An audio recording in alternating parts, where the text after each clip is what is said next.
Hey taxpayers, it's Tiffany Gonzalez CPA here, founder and CEO of Accounting to Scale. And in this video, I want to talk to you about a question I get asked all the time.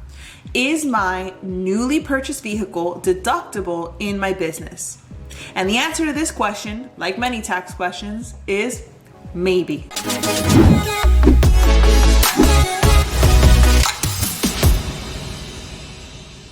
You see, the IRS has different rules depending on whether the vehicle is fully used for business, if it's new or used, and what is the weight/size of that vehicle.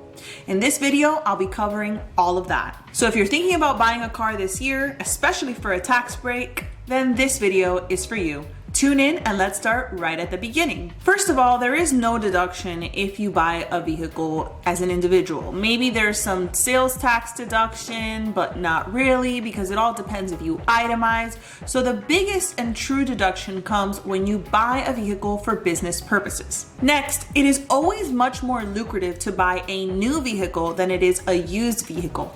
The IRS depreciation deduction rules typically favor new purchases rather than used purchases. So now let's get into the weight/size and why this matters so much. For a business, the purchase of a company passenger vehicle, think a regular sedan, is typically depreciable over 5 years. This means you can take the deduction of the price you purchased over 5 years. Typically, in the first year of the business purchase of a new vehicle, you can take up to $18,200 in that year for depreciation. In the second year, the depreciation deduction cap is approximately $16,000.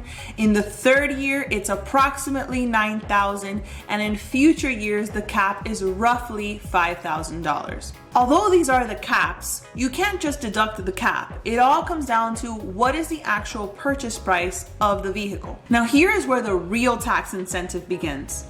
Buyers of business vehicles that include large SUVs and trucks, these are vehicles that weigh over 6,000 pounds, can take an immediate deduction of the full purchase price in the current year.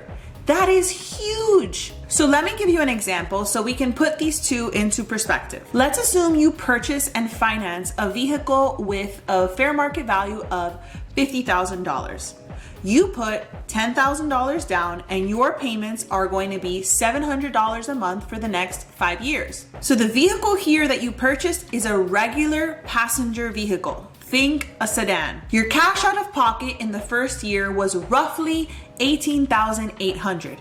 That's because you put $10,000 down and you spent $700 a month for 12 months. So in this scenario, the max deduction you can take on the vehicle for that first year is $18,200, not $18,800. $18,200 is the cap of the first year of depreciation deduction you can take on a passenger automobile for business purposes. This is very different from the $18,800 you spent during the year. $10,000 down, $700 a month. The deduction you're getting is actually less than the cash you had out of pocket. And that's really the thing with depreciation in general, that the cash you put out isn't necessarily the deduction you get. Now, it's not all bad news. There's still tax savings. Assuming you're in the 24% tax bracket, you'll save about $4,300 in tax from making this purchase in the first year. And assuming your tax bracket is actually a higher percentage, your tax savings is more. Let's take these same numbers now. $50,000 purchase price, $10,000 down, $700 a month. But in this example, you're purchasing a large SUV, an SUV that weighs over 6,000 pounds. Because of the type of vehicle you purchased, your depreciation deduction in the first year is the full $50,000. Huge! This is a big difference from the $18,800 you were capped at based on a passenger automobile.